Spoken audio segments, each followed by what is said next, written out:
আজকের গল্পটি কেবলমাত্র প্রাপ্তবয়স্কদের জন্য। যারা 18 বছরের নিচে দয়া করে এড়িয়ে চলবেন। নতুন নতুন গল্পের আপডেট পেতে অন্ধকারে বিভীষিকা চ্যানেলকে সাবস্ক্রাইব করে পাশে থাকুন। ধূমপান ও তামাক সেবন ক্যান্সার সহ মারাত্মক রোগের কারণ হতে পারে। নিজের এবং পরিবারের সুস্থতার জন্য এগুলো থেকে দূরে থাকুন। Smoking and tobacco use can causes cancer and other serious disease. Stay away from these harmful habits for your own health and your family's well-being.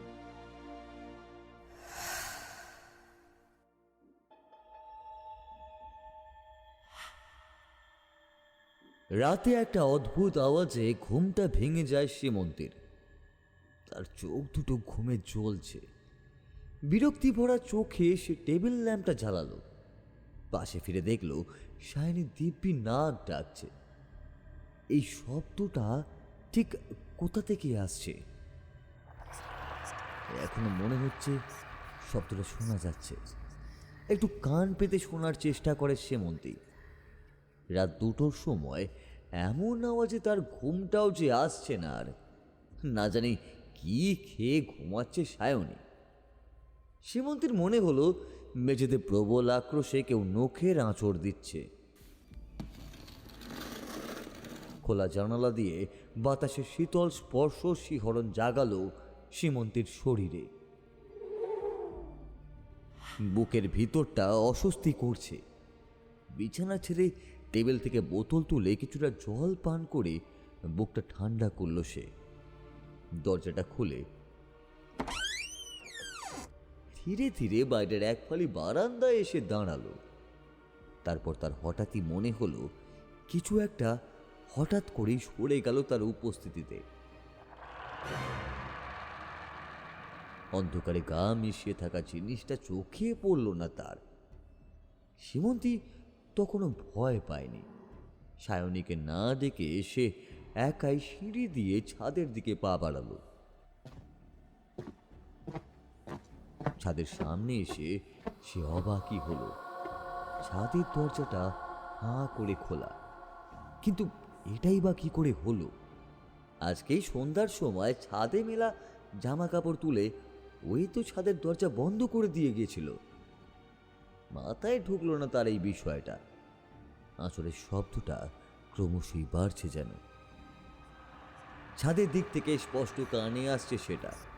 Simanti ছুটে গেল সেদিকেই। জ্যোৎস্না রাত, চাঁদের আলোয় ঝাঁ চকচকে লাগছে পুরো শহরটাকে, যেন সদ্য স্নান সেরে উঠে আসা এক যুবতী। ওটা কি চাঁদের কোণ ঘেঁষে উবু হয়ে রয়েছে? সেদিকে চোখ না গেলেই হয়তো মঙ্গল হতো। জ্যোৎস্নার আলোয় স্পষ্ট সীমন্তী দেখল একটা আবছায়া সেখানে বসে কি একটা কচমচ করে পরম আনন্দে চিবোচ্ছে সে।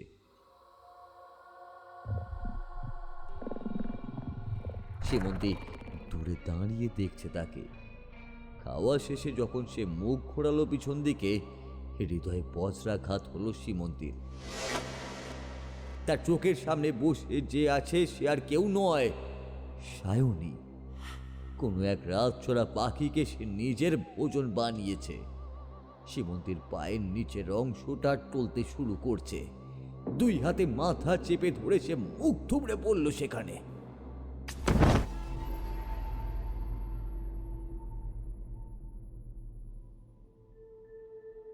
সকালে ঘুম ভাঙলে সীমন্তী নিজেকে নিজের ঘরে দেখে ভীষণই অবাক হলো। গতরাতের ঘটনা কিছুতেই সে ভুলতে পারছে না। মাঝে মাঝে সে আর চোখে দেখে নিচ্ছে সায়নীকে। সায়নী এখন সম্পূর্ণ স্বাভাবিক। সীমন্তী কি দুঃস্বপ্ন দেখেছিল? তা হলেও হতে পারে, তবে দুঃস্বপ্ন যে এতটা বাস্তবে হতে পারে তা সীমন্তীর ধারণাও ছিল না। তাড়াতাড়ি ব্রেকফাস্ট করে বেরিয়ে পড়ল সে। অর্ক তার জন্য অনেকক্ষণ ধরেই অপেক্ষা করছে গেটের বাইরে।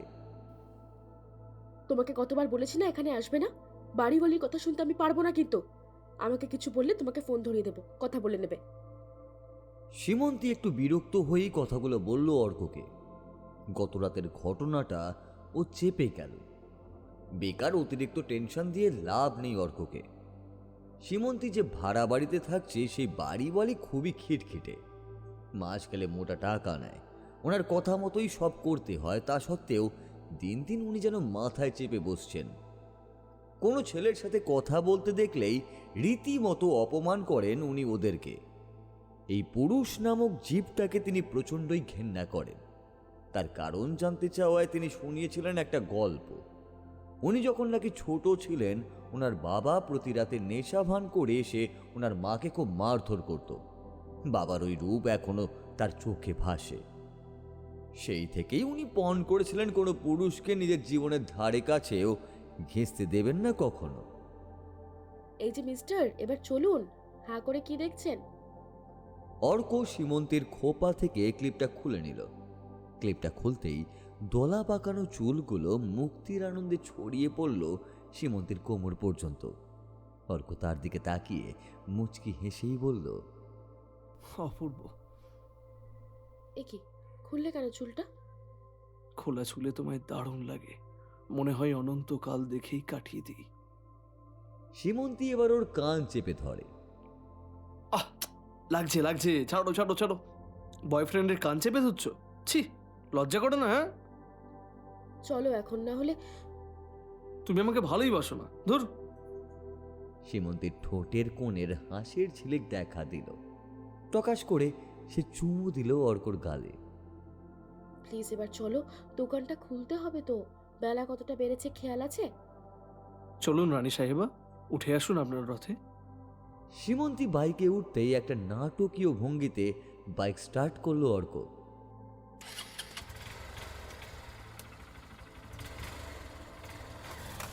ন্যাশনাল হাইওয়ের পাশে ওদের দুজনের একটা ছোট্ট ফুড কার্ট আছে।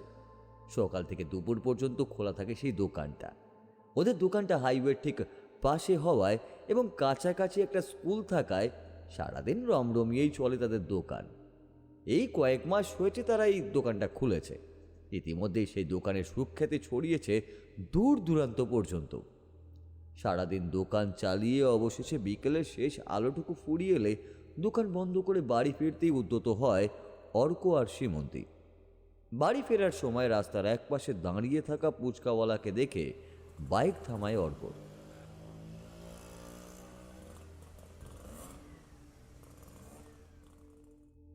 ফুচকা খাবে? সীমন্তীর জিভে জল এসে গেছে।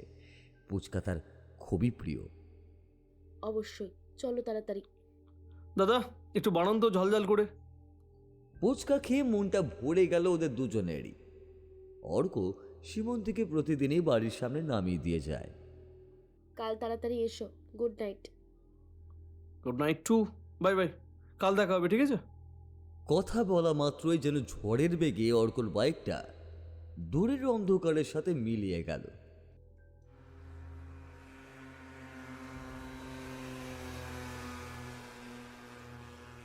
ও চলে যেতেই একটা অপার্থিব নিস্তব্ধতা মুড়িয়ে নেয় সীমন্তীর চারপাশটা। সীমন্তী লোহার গেটটা পেরিয়ে ঢুকতেই যাচ্ছিল বাড়ির ভিতরে,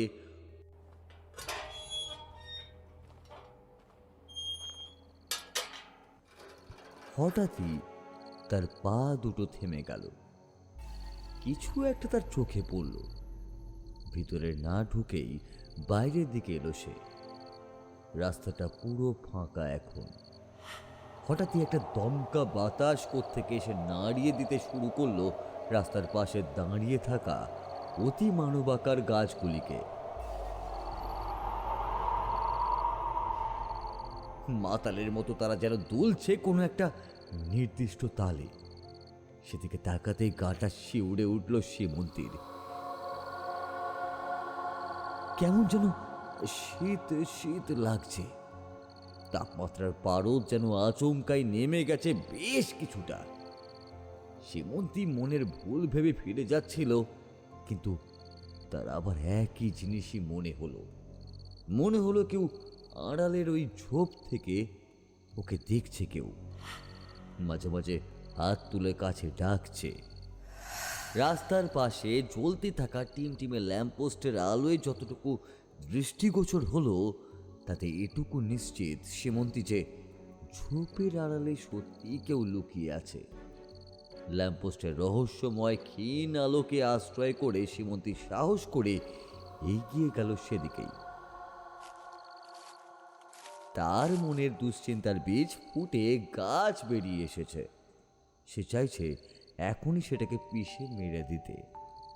ঝোপটার কাছে গিয়ে ফোনের ফ্ল্যাশ চালিয়ে কাকে যেন খুঁজতে শুরু করলো সীমন্তী, কিন্তু কাউকেই পেল না। মনে মনে নিজেকেই দুষতে শুরু করলো সে। ইস, আমার মাথাটা একেবারে গেছে দেখছি। অন্ধকারে কি না কি দেখেছি। বেশ যত সব। এবার অন্য একটা জিনিস চোখে পড়ল তার। দূর থেকে সে দেখলো একটা আবছায়া মূর্তি যেন তাকে দেখতে পেয়ে বিদ্যুৎ বেগে সরে গেল বাড়ির ভিতরের দিকে। সীমন্তী তখনও নিজের সাহসটাকে হারায়নি। ছুটে এসে সে আবারও কাউকেই দেখতে পেল না। নিজেকে নিজেই একটা চিমটি কেটে বলল, না না না, এসব আমার মনের ভুল। সারাদিন এত স্ট্রেস নেওয়ার জন্য এসব হচ্ছে।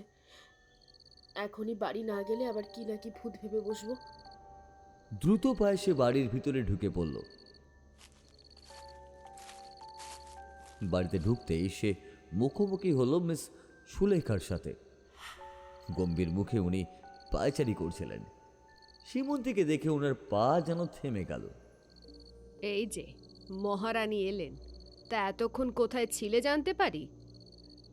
আজ আমাদের দোকানটা বন্ধ করতে দেরি হয়ে গেছিল। দোকান বন্ধ, বাড়ি ফিরতে একটু লেট হয়ে গেল। একটু নয়, অনেকটাই লেট হয়ে গেছে। রাত 9টা এখন। তোমাদের প্রত্যেককে আমি পই পই করে বলে দিয়েছি, আবারও বলছি, সন্ধ্যের পর বেশিক্ষণ বাড়ির বাইরে থাকবে না, আর তাড়াতাড়ি খেয়ে ঘুমিয়ে পড়বে। এটাই এখানকার রুল। এই বাড়িতে থাকতে হলে এই রুলগুলো ফলো করতে হবে। যাও এখন ঘরে গিয়ে ফ্রেশ হয়ে খেয়ে ঘুমিয়ে পড়ো তাড়াতাড়ি। তোমার খাবারটা সায়নী নিয়ে গেছে, তুমি যাও এখন। আমি দরজা বন্ধ করে শুতে যাচ্ছি। আর হ্যাঁ, কথাগুলো যেন মাথায় থাকে, নেক্সট দিন থেকে যেন ভুল না হয়। একটানা এতগুলো কথা বলে গেলেন সুলেখা দেবী। সীমন্তী তার কোনো উত্তরই দিল না, শুধু কয়েকবার ঘাড় নাড়িয়ে সম্মতি জানালো। ও ভালো মতোই জানে এই মহিলার সাথে তর্ক করে কোনো লাভই হবে না। উনি নিজেরই একটা জগৎ বানিয়ে নিয়েছেন, যেখানকার মালিক উনি স্বয়ং। একরাশ ক্লান্তি নিয়ে ঘরে ঢুকতেই ওকে দেখে সায়নী এক লাফে বিছানা ছেড়ে নেমে ওর দিকে এগিয়ে এসে জিজ্ঞাসা করে, কিরে, কি হলো? তোকে কি খুব ঝাড় দিল নাকি হিটলার? এখন ভালো লাগছে না, আমি একটু স্নান করতে যাচ্ছি। তুই খেয়ে নিয়েছিস তো? না, তোর সাথেই খাবো। আচ্ছা, 5 মিনিট ওয়েট কর, আমি এক্ষুনি যাবো আর এক্ষুনি আসবো। কাঁধ থেকে ব্যাগটা খুলে ছুঁড়ে সেটা বিছানায় ফেলে দিয়ে স্নান করতে যায় সীমন্তী। প্রায় দিনই সে এই সময় স্নান করে। বাইরের পলিউশন থেকে এসে হাত মুখ ধুয়ে ঠিক তার পোষায় না, বরং স্নান করলে শরীর মন দুটোই হালকা লাগে। স্নান ঘরে ঢুকে জামা কাপড় খুলে নিজেকে নগ্ন করে সীমন্তী। তারপর শাওয়ারের হাতলটা ঘুরিয়ে দেয়। ঝর্ণার মতো ঠান্ডা জল ঝরতে শুরু করে তার মাথার উপর।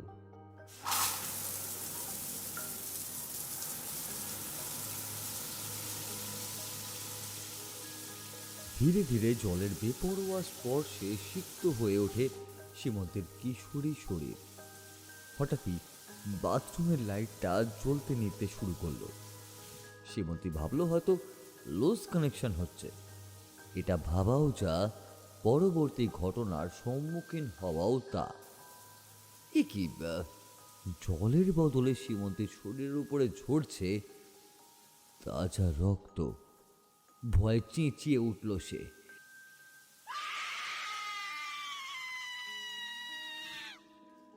কিন্তু তার আওয়াজ যেন বাথরুমের চার দেওয়ালে প্রতিধ্বনিত হয়েই তার কানের কাছে ফিরে এলো। নড়াচড়া করার শক্তিটাও হারিয়েছে সে। দাঁড়িয়ে ঠক ঠক করে কাঁপছে। সায়নীকে যে ডাকবে চেঁচিয়ে, তার জন্য মিনিমাম শক্তিটুকু আর পাচ্ছে না তার কণ্ঠে। বুকটা প্রচন্ড উত্তেজনায় ওঠানামা করছে সীমন্তের। সহসা তাকে আরো চমকে দিল আরেকটা জিনিস। সে অনুভব করলো কেউ যেন তার পিছনে এসে দাঁড়িয়েছে। আগত ব্যক্তির গরম নিঃশ্বাস পড়ছে সীমন্তের খোলা পিঠের ওপর। সে যেন আরো কাছে এসে দাঁড়ালো এবার, সীমন্তী এবার দুটো পুরুষালী হাতের বিচরণ অনুভব করলো নিজের অঙ্গে অঙ্গে। সাথে এক ফিসফিসে কামুক কণ্ঠস্বর শুনতে পেল সে। সেটি কি বলছে সেটা বুঝতে পারেনি সীমন্তী। কেমন যেন নেশা জড়িয়ে ধরেছে তাকে। আমার কাছে এসো, আরো কাছে এসো, আমি তোমার জন্যেই এসেছি, তোমার জন্যেই। নিদ্রাচ্ছন্ন হয়ে মেঝের উপরে পড়ে যায় সীমন্তী। ঝাপসা চোখে শেষবারের মতো একটা কালচে অবয়বকে নিজের কাছে আসতে দেখে। দরজায় জোরে জোরে আঘাত করছে কেউ। দরজাটা খুলে হুড়মুড়িয়ে গামছা জড়িয়ে বেরিয়ে আসে সীমন্তী। ওকে দেখে বেশ অবাকই হয়ে যায় সায়নী। কি রে তুই, এতক্ষণ কারো স্নান করতে লাগে? ঘড়িতে দেখ 10টা বাজছে। বললি 5 মিনিট আর হয়ে গেল 50 মিনিট। ধন্যি স্নান করা বাপু তোর। সীমন্তী তার কথার প্রত্যুত্তর দেয় না, বদলে প্লেটে প্লেটে খাবার বেড়ে নিয়ে খেতে বসে যায়। সায়নীর কথাগুলো যেন সে শুনতেই পায়নি। খেতে আয়, আমার খুব ঘুম পাচ্ছে রে, খেয়েই ঘুমোবো। সায়নী চুপচাপ গিয়ে ওর পাশে খেতে বসল। আর সীমন্তীর আচরণ দেখে কেমন যেন ওর অদ্ভুতই ঠেকছে। সীমন্তী কোন রকমের দ্রুত গতিতে খেয়ে হাত ধুয়ে ঢুক করে শুয়ে পড়ল চাদর টেনে। সায়নী ওকে দেখে গেল সন্দেহেরই চোখে। মেয়েটার যে মাঝে মাঝে যে কি হয় কেই বা জানে। সায়নী মাঝে মধ্যে ওকে সঠিকভাবে চিনে উঠতে পারেনি। সায়নী একা প্লেটগুলো নিয়ে রান্নাঘরের দিকে যাচ্ছিল, ঠিক তখনই তার কানে রান্নাঘর থেকে কি একটা পড়ার শব্দ এলো।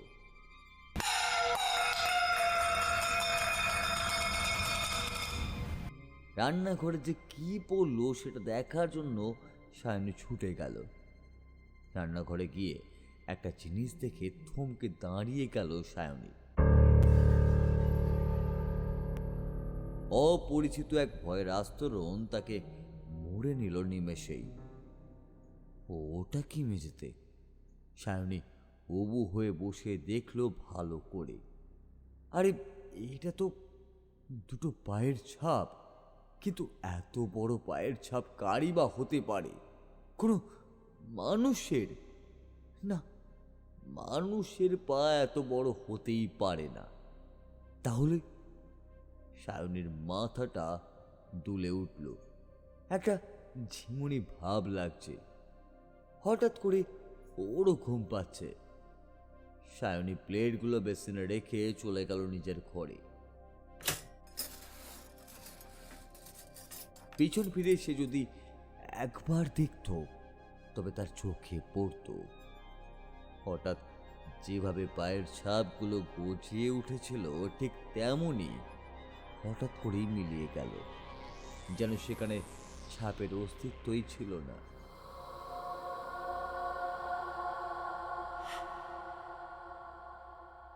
পরদিন সকালে ঘুম থেকে আর উঠতে পারল না সীমন্তী। অর্ক অনেকবারই ফোন করেও যখন তাকে পায়নি, তখন বাধ্য হয়ে সে ফোন করেছিল সায়নীকে। সায়নী ওকে জানিয়েছে সীমন্তের ভোর রাত থেকে ধুম জ্বর। অর্ক একজন চেনা জানা মহিলা ডাক্তারকে ওদের বাড়িতে পাঠিয়ে দেয়। ডাক্তার ম্যাডাম এসে দেখে বললেন যে ভাইরাল ফিভার, এখন কয়েকদিন নিয়মিত ওষুধ খেতে হবে এবং সম্পূর্ণ রেস্টেই তাকে থাকতে হবে। সায়নী এবং অর্ক কেউই ধরতে পারল না বিষয়টা।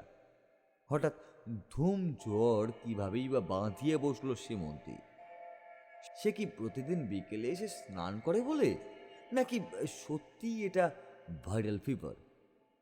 সকাল থেকে কিচ্ছুটি মুখে তোলেনি সীমন্তী। বন্ধুকে দেখে তার বড্ডই মায়া হয়। ছোট থেকে দুজনে একসাথে বড় হয়েছে কাছেরই একটা অনাথ আশ্রমে। জন্মের পর মা বাবার মুখ দেখেনি কেউই। ছোটবেলাটা খুব ভালো না কাটলেও বড় হবার পর থেকে তাদের জীবনটা কিছুটা নর্মাল হয়েছে। দুজনে এখন নিজেদের কাজে মন দিয়েছে। সায়নী একটা বুক শপে কাজ করে। মাসের শেষে সে যা পায় তাতে তার একা বেশি চলে যায়। দরজা ঠেলে এসব ভাবতে ভাবতেই ঘরে ঢুকলো সায়নী। হাতে সুপের বাটিটা নিয়ে সীমন্তীর পাশে বসলো সে। সীমন্তীর ঠোঁট তীর তীর করে কাঁপছে। সে কিছুটা বলতে চাইছে বিড়বিড় করে। সায়নী হাতের বাটিটা নামিয়ে রেখে সীমন্তের মুখের কাছে হালকা করে কান পাতল।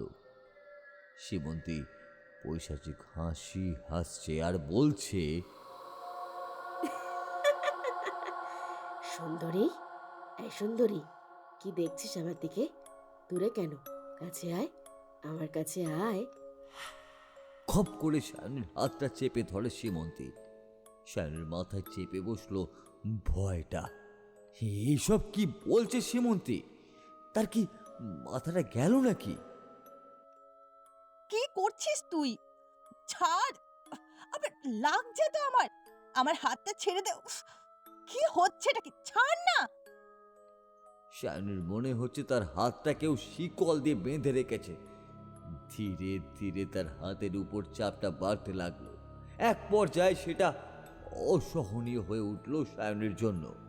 সায়নী যন্ত্রণায় কুঁকড়ে গেছে, চোখ গড়িয়ে জল ঝরছে। তার সে আর গলার জোরটুকুও নেই যে সে সুলেখা দেবীকে ডাকবে। সীমন্তী আস্তে আস্তে উঠে বসলো বিছানায়। তার শরীরের দিকে তাকিয়ে অবাক হয়ে গেল সায়নী। তার শরীরে একটা সুতো অবধি নেই। লজ্জায় নিজের চোখ ঢেকে নেয় সায়নী। এই শিমু, তুই এসব কি করছিস? ছি ছি ছি, তুই জামা কাপড় কখন খুললি? প্লিজ পরে নে তাড়াতাড়ি। কেউ চলে এলে কি হবে বলতো? তার কথা চাপা পড়ে গেল সীমন্তীর পৈশাচিক পুরুষালীর হাসির শব্দে। সীমন্তী একটা পুরুষের কণ্ঠেই বলছে, কে শিমু? হ্যাঁ, কে শিমু? আমি শিমু নই। আমি কে তুই জানিস? তোকে কানে কানে বলে দিচ্ছি। সায়নী কয়েক পা পিছিয়ে গেল। হাতরে তার একটা ফুলদানি হাতে এলো। সেটা তুলে ধরে সায়নী বলল, একদম কিন্তু আমার দিকে আসবি না, খুব খারাপ হয়ে যাবে বলছি। আসবি না কিন্তু আমি আমি না মেরে তোর মাথা ফাটিয়ে দেবো। যা, দূরে যা আমার থেকে।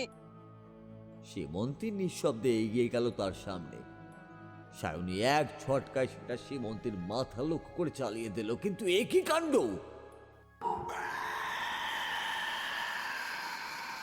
ফুলদানি যেন স্পর্শই করছে না সীমন্তীর শরীরটাকে। এই বা কি করে সম্ভব? সায়নীর ভয়টা আরো জাঁকিয়ে বসলো ওর মাথার ওপর। সীমন্তী ওর চুলের মুঠি ধরে মুখটা টেনে আনলো নিজের মুখের উপর। আমাকে মারবি তুই? পারবি না। পারবি না রে।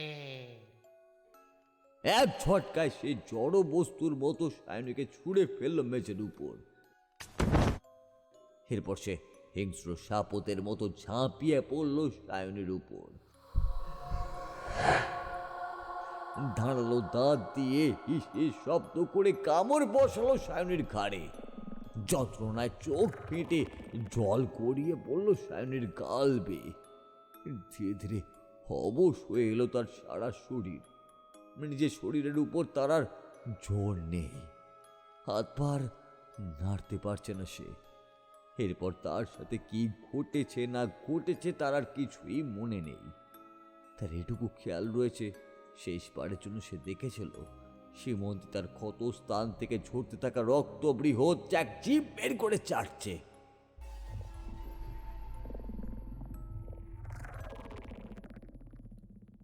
ঘুমটা কখন ভাঙল সায়নী তাও নিজে জানে না। জ্ঞান ফিরতেই ধীরে ধীরে উঠে বসে সায়নী। নিজেকে আবিষ্কার করল তাদেরই ঘরের মেঝেতে। উত্তেজিত হয়ে সে আয়নার সামনে গিয়ে নিজের শরীরের দিকে তাকালো। তারপর তার চোখে পড়ল ঘাড়ের দিকটায়। না, তার শরীরে কোথাও এক চুল ক্ষতের চিহ্ন পর্যন্ত নেই। তাহলে সে যা যা দেখেছে সেগুলো কি? নিছকই একই কোনো স্বপ্ন? তবে স্বপ্নে কি কখনো এতটা বাস্তবের মতো হতে পারে? সায়নীর মাথার কাজ করছে না। তার এবার চোখ গেল ফাঁকা বিছানার দিকে। দোমড়ানো কোচকানো বিছানা এখন একদম টান টান। কিন্তু সীমন্তী বা গেল কোথায়? সে কোথায় গেল? সায়নীর দুশ্চিন্তার জাল ছিঁড়ে গেল পরবর্তী ঘটনায়। সায়নী দেখল সীমন্তী বাথরুম থেকে বেরিয়ে আসছে ভেজা চুল আর গামছা দিয়ে মুছতে মুছতে। সীমন্তী সায়নীকে হাঁ করে দাঁড়িয়ে থাকতে দেখে জিজ্ঞাসা করল, কিরে সায়নী, কি দেখছিস হাঁ করে? হ্যাঁ, মানলাম আমি সুন্দরী, কিন্তু তুই বা কম কি? হ্যাঁ, যা স্নান করে আয়, দুপুর গড়িয়ে তো বিকেল হতে চললো। হুম। সায়নী গামছাটা হাতে নিয়ে কি সব ভাবতে ভাবতেই চলে গেল স্নান করতে। এই সীমন্তী তার কাছে অচেনা।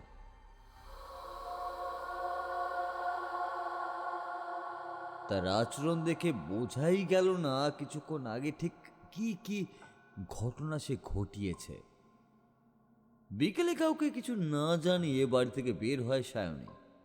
তাদের বাড়ি থেকে মিনিট 10 হাঁটলেই কাছেই একটা ভালো রেস্টুরেন্ট পড়ে। সায়নী সেখানেই ডেকেছে অর্ককে। 5টার সময় আসার কথা ছিল অর্কর, কিন্তু তার আসতে প্রায় আধ ঘন্টা দেরি হয়। সরি, আমার জন্য তোমাকে কতক্ষণ এখানে অপেক্ষা করালাম। দোকানে খুব চাপ ছিল, বুঝলে তো, আজ বুঝতেই পারছো। ইটস ওকে বাবা, আমি কি কিছু বলেছি? Excuse me. একজন ওয়েটার হন্তদন্ত হয়ে ওদের কাছে আসে। স্যার, আপনাদের অর্ডারটা। 2 cold coffee. Only 5 minute sir. Sayani এবার একটু গম্ভীর মুখে তাকালো অর্কর দিকে। কি হয়েছে বলো তো? হঠাৎ এত জরুরি তলব। তোমার বন্ধু এখন কেমন আছে? বন্ধুকে নিয়েই তো যত কিছু। সায়নী একবার চারিদিকে মাথা ঘুরিয়ে দেখে নিল, তারপর খুব সন্তর্পণে ফিস করে বলল, শোনো, তোমাকে এখন যা যা বলবো চুপচাপ শুনে নাও। হয়তো এসব তোমার বিশ্বাস নাও হতে পারে, আবার হতেও পারে, সবটাই তোমার ওপর। গত রাত থেকেই আমি লক্ষ্য করে দেখেছি সীমন্তিনীর আচরণে আমূল পরিবর্তন। মাঝে মাঝে না ওকে যেন অচেনা অজানা কোনো মানুষ লাগছে। গতকাল রাতেও আতপেটা খেয়ে ঘুমিয়ে পড়েছিল, আর আজ ভোর থেকে হঠাৎ খুব জ্বর। তারপর যেটা হলো সেটা আমার কাছে অভিশাপের মতো। এরপর যেটা সায়নী বলল সেটা রীতিমতো শিহরণ জাগিয়ে দিল অর্কর শরীরে। বিন্দু বিন্দু ঘাম জমেছে তার কপাল জুড়ে। পকেট থেকে রুমালটা বের করে ঘামটা মুছে ভয়ার্ত কণ্ঠেই অর্ক জিজ্ঞেস করল, এবার কি হবে? তুমি বাড়ির মালিককে কিছু জানোনি এ ব্যাপারে? না, এখনো জানাইনি। আমি এখনো পুরোপুরি নিশ্চিতভাবে কিছু বলতে পারছি না। দেখো, হতেই পারে এটা আমার মনের ভুল। মনের ভুল? আমিও তো বুঝতে পারছি না। ওয়েটার 2 কফি এনে টেবিলে রেখে দিয়ে চলে গেল। Have a nice day sir. Restaurant থেকে যখন বাড়ি ফিরছিল সায়নী, তখন সময়টা আন্দাজ 7টা। সন্ধ্যাবেলা হলেও এদিকে তেমন লোকজনের আনাগোনা নেই। এদিকটা সন্ধ্যের পরই কেমন শ্মশানের মতো নিস্তব্ধ হয়ে যায়। সায়নী দ্রুত পায়ে হেঁটে চলেছে। আকাশের দিকে একবার তাকিয়ে সে দেখল আকাশের বুকে তখন একজোট হয়েছে কালো মেঘের দল। মুখ গোমড়া করে আছে তারা। হয়তো কিছুক্ষণের মধ্যেই ঝড় শুরু হয়ে যাবে।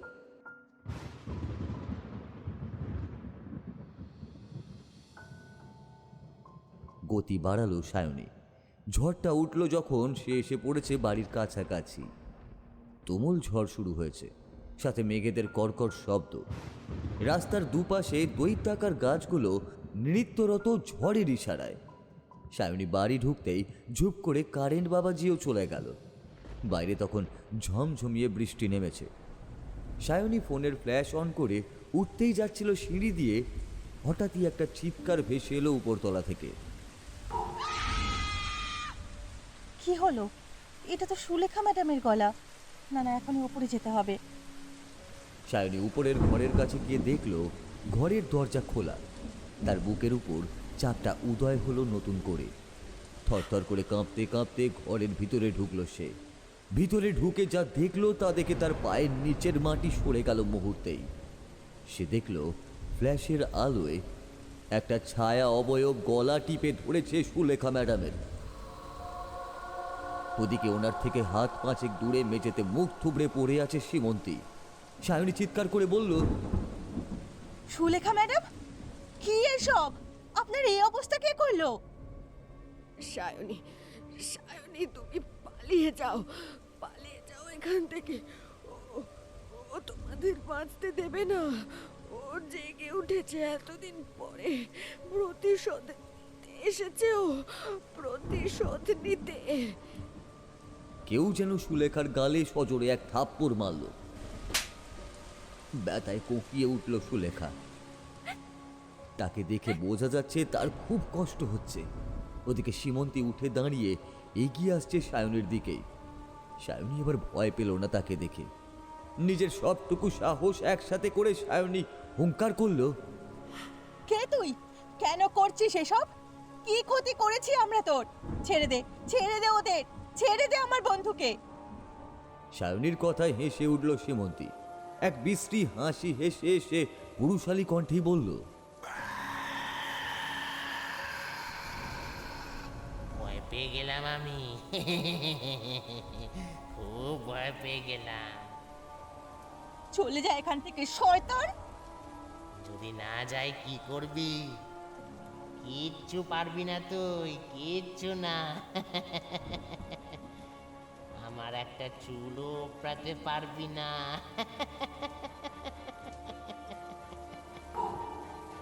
সেই ভয়ঙ্কর দর্শন অবয়বটা ছুটে আসছিল সায়নীর দিকে, কিন্তু হঠাৎ করে কারেন্ট চলে আসতেই সব আগের মতো।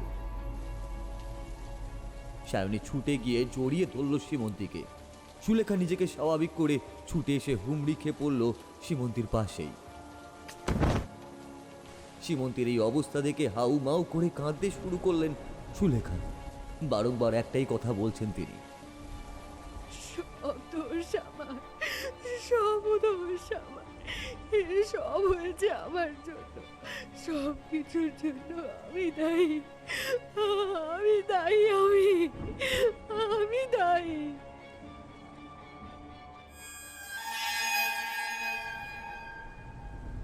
আগের দিনের রাতের ঘটনাটাও যথারীতি মনে নেই সীমন্তীর। সে এখন জানালার দিকে মুখ করে শুয়েছিল ঘরে।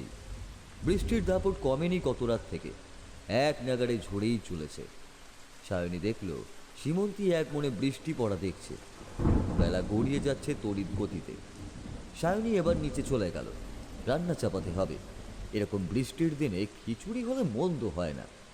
সায়নী রান্নাঘরে ঢুকে দেখল সুলেখা কি যেন করছে সেখানে। তখন সায়নী সেখানে এসে দাঁড়িয়েছে, এটা হয়তো সে বুঝতেই পারেনি। একটা কচমচ শব্দ শুনতে পাচ্ছে সায়নী। আওয়াজ শুনে মনে হচ্ছে কেউ যেন কিছু একটা চিবিয়ে চিবিয়ে খাচ্ছে। সায়নী নিচু গলায় বলল, ম্যাডাম, আপনি আপনি এখানে কি করছেন? এটা কিসের আওয়াজ? সুলেখা কোনো উত্তর দিল না। এক মনে সে কি করছে কে জানে। সায়নী নিজের কৌতূহল ধরে রাখতে আর পারল না। ধীর পায়ে ও সুলেখার পিছনে এগিয়ে দাঁড়িয়ে উকি দিতেই ভয়ে কয়েক পা পিছনে সরে গেল।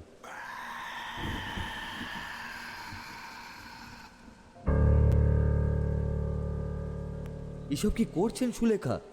একটা বিড়ালকে ধরে চিবিয়ে চিবিয়ে খাচ্ছেন। ওনার ঠোঁটের কষ করিয়ে তাজা রক্ত ঝরছে টপ টপ করে। সে কি বীভৎস দৃশ্য! চোখ চেপে ধরে সায়নী। সায়নীর বুক ঢিপ ঢিপ করছে। সুলেখা গুনগুন করে গান ধরেছে। সায়নীর ভয়টা বুক ফুঁড়ে বেরিয়ে আসতে চাইল। খোলা জানালা দিয়ে বৃষ্টির ছাড় ঢুকে সুলেখার গালের এদিকটা ভিজিয়ে দিয়েছে। তার খোলা চুলের জমা জলে ভিজে সপ সপ করছে গায়ের কাপড়টা। বিড়ালটাকে চোখের নিমিষে শেষ করে আঙুল চাটতে চাটতে পিছনে ঘুরল সুলেখা। তার মুখের তির্যক হাসি শিহরণ জাগিয়ে দিল সায়নীর শরীর জুড়ে। ম্যাডাম, ম্যাডাম আপনি? সুলেখা শীতল হাড় কাঁপানো কণ্ঠেই বলল, কি হলো সুন্দরী, ভয় পাচ্ছ আমাকে? না না, ভয় কেন পাচ্ছ? আমি কি তোমার কোনো ক্ষতি করেছি বলো? বেড়ালের স্বাদটা মন্দ নয়, তুমি একটু চেখে দেখবে নাকি? সুলেখা এক পা করে এসে দাঁড়ালো সায়নীর সামনে। সায়নীর মনে হলো ঘরের তাপমাত্রাটা মুহূর্তের মধ্যেই কেমন যেন অনেকটা নিচে নেমে গেল। শীত শীত করছে ভীষণই। সুলেখা কুকুরের মতো শুঁকতে লাগলো সায়নীকে। সায়নী চোখ বন্ধ করে নিল। ভয় পেও না, আমি তোমার কোনো ক্ষতি করব না, শুধু একটু। সায়নী দেখলো সুলেখা ম্যাডাম লোলুপ দৃষ্টিতে ওর বুকের দিকে তাকিয়ে আছে। ওর মুখে জল। ছেড়ে দিন আমাকে, প্লিজ আমাকে ছেড়ে দিন। সায়নী ছুটে পালিয়ে গেল ঘরের দিকে। বুকটা প্রচন্ড উত্তেজনায় ওঠানামা করছে সায়নীর। সহসা তাকে আরো চমকে দিল আরেকটা জিনিস। সে অনুভব করলো কেউ যেন তার পিছনে এসে দাঁড়িয়েছে। আগত ব্যক্তির গরম নিঃশ্বাস পড়ছে সীমন্তের খোলা পিঠের উপর। সে যেন আরো কাছে এসে দাঁড়ালো এবার। সীমন্তী এবার দুটো পুরুষালী হাতের বিচরণ অনুভব করলো নিজের অঙ্গে অঙ্গে। সাথে এক ফিসফিসে কামুক কণ্ঠস্বর শুনতে পেল সে। সে ঠিক কি বলছে সেটা বুঝতে পারেনি সায়নী। কেমন যেন নেশা জড়িয়ে ধরেছে তাকে। আমার কাছে এসো, আরো কাছে এসো, আমি তোমার জন্যই এসেছি, তোমার জন্যে। নিদ্রাচ্ছন্ন হয়ে মেঝের উপর পড়ে যায় সায়নী। ঝাপসা চোখে শেষবারের মতো একটা কালচে অবয়বকে নিজের কাছে আসতে দেখে।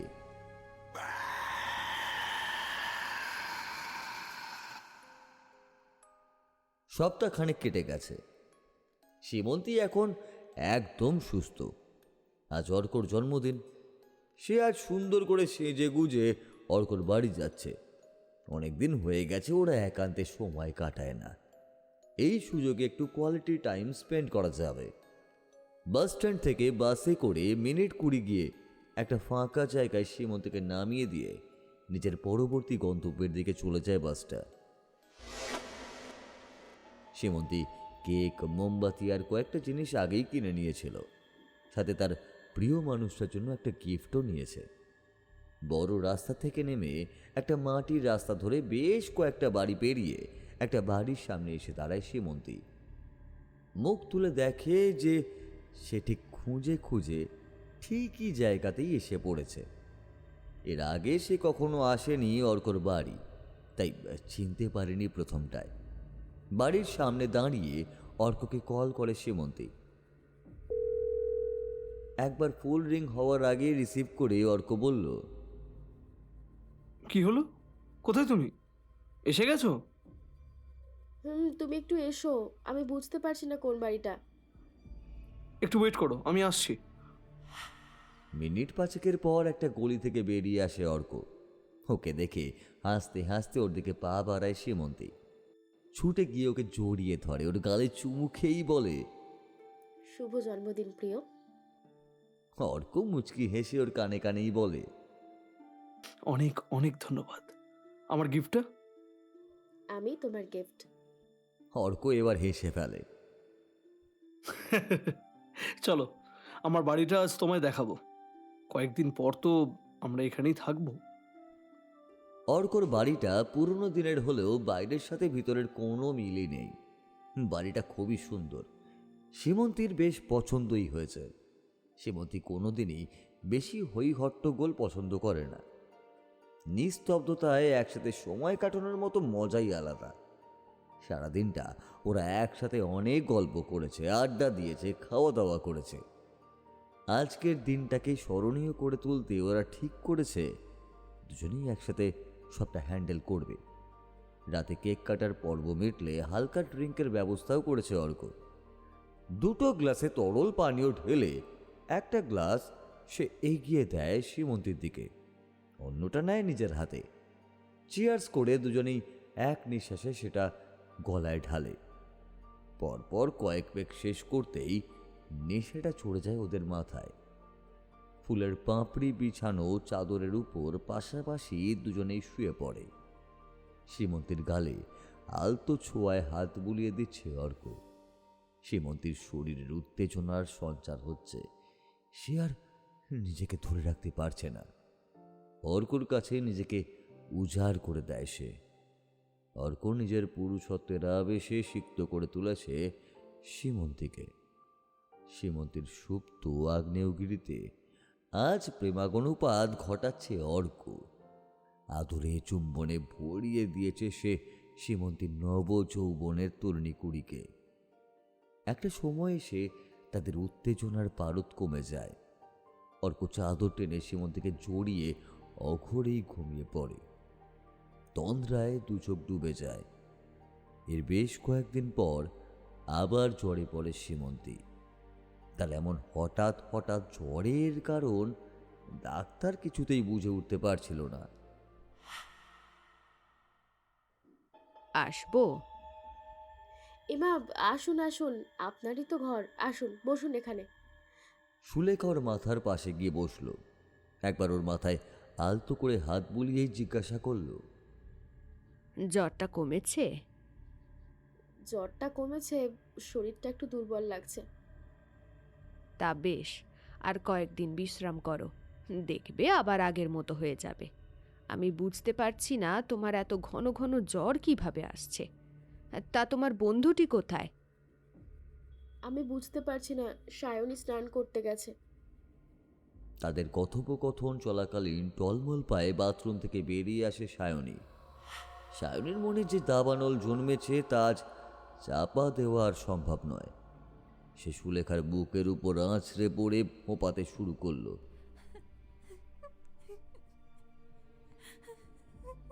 হঠাৎ তার এমন আচরণে চমকে গেল দুজনেই। কাঁদছো কেন সায়নী? কি হয়েছে? আবার কি? সুলেখা আন্দাজ করতে পেরেছে। সুলেখার স্থির থাকতে পারল না। তার এই অস্থিরতা নাড়িয়ে দিল সীমন্তীকেও। কি হয়েছে ম্যাডাম, আপনাকে তো অস্থির লাগছে কেন? এই সায়নী, তুই কিছু বল, চুপ করে আছিস কেন? তাদের চুপ থাকাটা কুঁড়ে কুঁড়ে খাচ্ছে সীমন্তীকে। আমার দিব্যি, আপনারা কেউ তো বলুন কি হয়েছে। ম্যাডাম, আমি কিচ্ছু বলতে পারবো না, আপনি বলুন। সুলেখা চোখ মুছে তাদের এক অজানা কাহিনী শোনালো।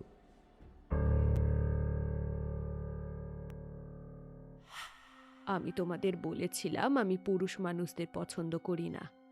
তার কারণ হিসেবে এটাও বলেছিলাম আমার বাবার চরিত্রের কথা। সে প্রতি রাতে মদ গিলে এসে আমার চোখের সামনে মাকে মারধর করত। তোমরা শুধু এটুকুই জানো, কিন্তু এর পরের ঘটনাটা আজ তোমাদের বলতেই হবে। না হলে ও আমাদের কাউকে বাঁচতে দেবে না। সময় এসেছে ওকে শেষ করে দেবার। ওরা দুজনে ফ্যাল ফ্যাল করে শুনতে থাকে সুলেখার গল্প। মাথার উপর দিয়ে যাচ্ছে তাদের সবটাই। সুলেখা পরবর্তী অংশ বললেন, এভাবে মাকে মার খেতে দেখতে আমার মোটেও ভালো লাগতো না। একজন সন্তানের কাছে মা অমূল্য। তার গায়ে একটা আঁচও আমরা আসতে দিতে পারি না। আমিও পারিনি। একদিন রাতে সেরকমই বাবা আবার নেশায় বুঁদ হয়ে বাড়ি ফিরল। সেদিন আমি ঠিক করেই ছিলাম, আজ একটা না একটা ব্যবস্থা করতেই হবে।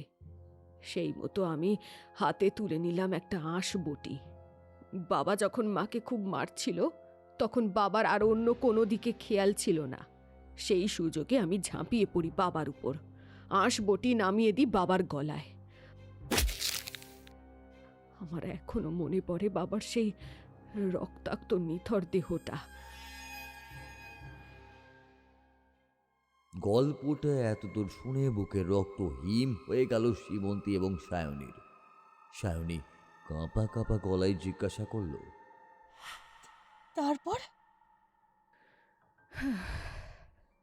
তারপর আর কি, পাছে কেউ কিছু জানতে পেরে যায়, এই ভয়ে আমি আর মা সেরাতে এই বাড়ির বাগানে একটা পেয়ারা গাছের নিচে পুঁতে দিলাম বাবার দেহটা।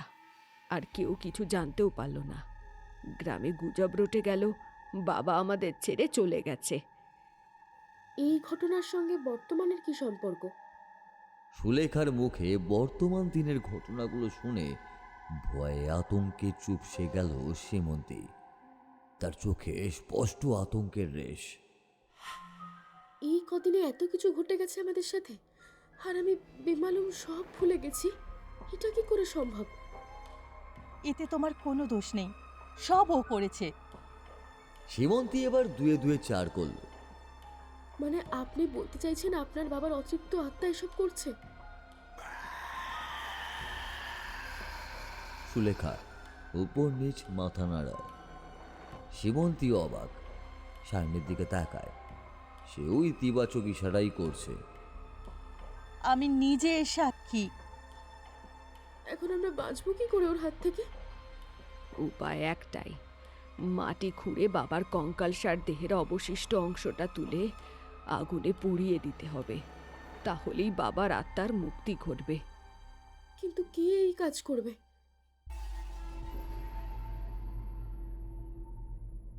কেন আমরাই করব? কি বলুন ম্যাডাম? সুলেখা দুপাশে মাথা নাড়ে। আমরা নয়, কাজটা করবে অর্ক। হ্যাঁ, ঠিকই শুনছ, অর্কই যোগ্য ব্যক্তি। এ কাজ সেই করবে। অর্ক? কিন্তু কেন? ভুলে গেছ, অর্ক ব্রাহ্মণ। আমি নিজের গুরুমাকে ফোন করে আজ সকালে সব কাহিনী জানিয়েছি। উনিই আমাকে উপদেশ দিয়েছেন। উনি বলেছেন কোনো ব্রাহ্মণ ব্যক্তিকে দিয়ে এই কাজ সম্পন্ন করতে হবে। তুই অর্ককে একটা কল করে ডেকে নে। কিন্তু আমি বলছি তো, অর্কর কিচ্ছু হবে না। আমি আছি তো। সীমন্তী অর্ককে ফোন ধরালে সুলেখা নিজে ওর সাথে কথা বলে ওকে বাড়িতে ডেকে নেয়। অর্ক ঘন্টাখানেকের মধ্যেই দোকান বন্ধ করে চলে আসে। অর্ক আস্তে আস্তেই ওদিকে কিছু জোগাড় করে ফেলেছেন সুলেখা। সকলে বাড়ির পিছনের বাগানে উপস্থিত হয়েছে। অর্ককে পেয়ারা গাছটা দেখিয়ে দেয় সুলেখা। কয়েক ঘন্টার মধ্যে গাছটা উপড়ে মাটি খুঁড়ে অর্ক বের করে ফেলে একটা জীর্ণ পচা গলা কঙ্কালের অবশিষ্ট অংশটুকু। সুলেখা একটা মশাল জ্বালিয়ে তুলে দেয় অর্কর হাতে। অর্ক একটা গেরুয়া ধুতি পরে আসে। ঊর্ধ্বাঙ্গ একেবারে উন্মুক্ত। বুকের উপর জড়িয়ে থাকা পৈতেটা জলজল করছে মশালের আলোয়। জ্বালিয়ে দাও। অর্ক তার নির্দেশে মশাল ছুড়ে দেয় গর্তের ভিতরে। মট মট করে কাঠ ফাটার মতো শব্দ হয়। নিমেষে কঙ্কাল দেহ ঝলসে ছাই হয়ে যায়। অর্ক তার উপর দিয়ে এক ঘটি গঙ্গা জল ছিটিয়ে দেয়। তখনই কাছারি একটা নারকেল গাছের উপর বাজ পড়ল।